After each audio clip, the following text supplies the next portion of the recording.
வணக்கம். இன்றைக்கு என்ன விஷயம்னு சொன்னால், அதாவது கடந்த 3ஆம் திகதி ஒரு தீ விபத்து. ஹொரண பட்டகோட பகுதியில் ஒரு முதியோர் இல்லத்தில் இடம்பெற்ற தீ விபத்து. இந்த தீ விபத்தில் கிட்டத்தட்ட இது வரைக்கும் 11-12 பேர் வரைக்கும் உயிரிழந்திருக்கிறாங்க. பல பேர் மருத்துவமனையில் அனுமதிக்கப்பட்டிருக்காங்க. தீ விபத்து இடம்பெறுகின்ற போது அந்த முதியோர் இல்லத்தில் கிட்டத்தட்ட 70 பேர் இருந்திருக்கிறாங்க. இந்த முதியோர் இல்லம் நீண்ட காலமாக பயன்படுத்தப்பட்டு வருகிறது, அல்லது நடைமுறையில் இருக்கக்கூடியது ஒரு தனியாருக்கு சொந்தமான ஒரு நிறுவனம். இந்த நிறுவனம் சம்பந்தமாக சோஷியல் மீடியா பேஜ் எல்லாமே கூட இருக்குது. அவங்களுடைய இணையதளம் இருக்குது, eldershomesrilanka.com அப்படின்னு சொல்லி. அதே மாதிரி அவங்களுடைய ஃபேஸ்புக் பேஜ் இருக்குது, மௌபிஎஸ்7 எல்டர்ஸ் ஹோம் ப்ரைவேட் லிமிடெட்னு சொல்லி. இது சம்பந்தமாக அவங்க சோஷியல் மீடியாலையும் நிறைய விளம்பரங்கள் எல்லாம் செய்து அவங்களுடைய ஃபேஸ்புக் பேஜில் எல்லாம் சேர்த்து தான் இதுக்கு முதியவர்களை சேர்த்துக்கொள்கிறாங்க. முதியவர்களை கட்டணம் செலுத்தி தான் இங்கே தங்க வைக்கப்படுகிறார்கள். அதாவது பிள்ளைகளோடு இருக்க முடியாதவங்க, பிள்ளைகளால் பராமரிக்க முடியாதவர்களை இவங்க இங்கே கொண்டு போய் சேர்த்துருக்காங்க. அப்படிப்பட்ட நிலையில் தான் இந்த தீ விபத்தினால் இப்படி நிறைய பேர் காயங்களுக்கு உள்ளானதும் சில பேர் இறந்து போன சம்பவம் நடைபெற்றிருக்குது. முதியோர் இல்லம் தனியாரினால் நடத்தப்படுகிறது அப்படின்னு சொன்னால் பிள்ளைகள் தாங்க விரும்பி தான் தங்களுடைய பெற்றோரை கொண்டு போய் அங்கே விடுறாங்கண்ணா.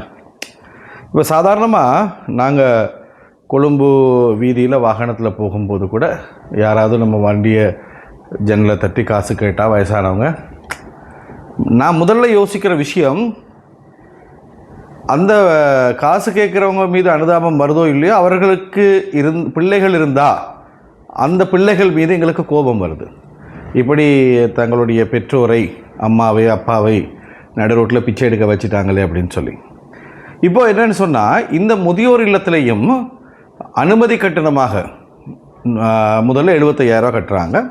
அதுக்கப்புறம் மாதம் 30-35,000 ரூபாய் அவங்களுக்கு செலுத்துகிறாங்க ஒரு பெற்றோருக்காக. அங்கே அவர்களுடைய விளம்பரங்களில் பார்த்திங்கன்னு சொன்னால் மருத்துவ தாதியர் சேவை இருக்குது, அவங்களுக்கு பொழுதுபோக்கு அம்சங்கள் இருக்குது, விழாக்கள் கொண்டாடுறாங்க, இப்படியெல்லாம் நடக்குது.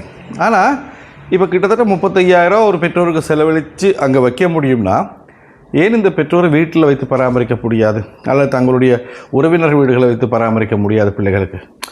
அப்படியான ஒரு நிலை அவர்களுடைய வாழ்க்கையில் கடைசி காலகட்டத்தில் முதிய காலத்தில் செய்ய முடியலைன்னு சொன்னால், அந்த பிள்ளைகளினால் என்ன பிரயோசனம் அந்த பெற்றோருக்கு இருக்க போகிறது அப்படிங்கிறத யோசிச்சு பாருங்கள்.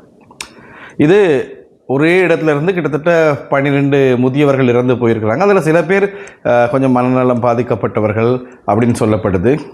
அப்படிப்பட்டவங்களை அவங்க கொஞ்சம் குழப்படினால கட்டிலில் கட்டி போட்டிருக்காங்க, அதனால் அவங்களுக்கு எழுந்து வர முடியலை அப்படின்னு சொல்கிற கதைகளும் இருக்குது. இப்போது விசாரணைகள் முன்னெடுக்கப்படுகிறது. விசாரணைகள், முதியோர் இல்லம் கட்டணம் செலுத்தப்படுகிறது, இதெல்லாம் நமக்கு சம்பந்தம் இல்லாத விஷயம். ஆனால் மனதால் உணர வேண்டும், தங்களுடைய பெற்றோர்களை தாங்கள் பராமரிக்க வேண்டும். அவர்களுடைய இறுதி காலத்தில் அவங்களுக்கு பேரன் பேத்தியோடு விளையாடுறதுக்கு, பேரன் பேத்தியோடு நேரத்தை செலவழிக்கிறதுக்கு, எங்களுடைய உறவினர்களோடு பிள்ளைகளோடு நேரத்தை செலவழிக்கிறதுக்கு வாய்ப்பை உருவாக்கி கொடுக்க வேண்டும். அதை செய்யாமல் இப்படி முதியோர் இல்லத்தை நோக்கி பெற்றோர்களை தள்ளுவது பாருங்கள் எவ்வளோ ஒரு பாரதூரமான விளைவை ஏற்படுத்தி இருக்குன்னு சொல்லி யோசிக்க வேண்டிய விஷயம்தான் இதெல்லாம்.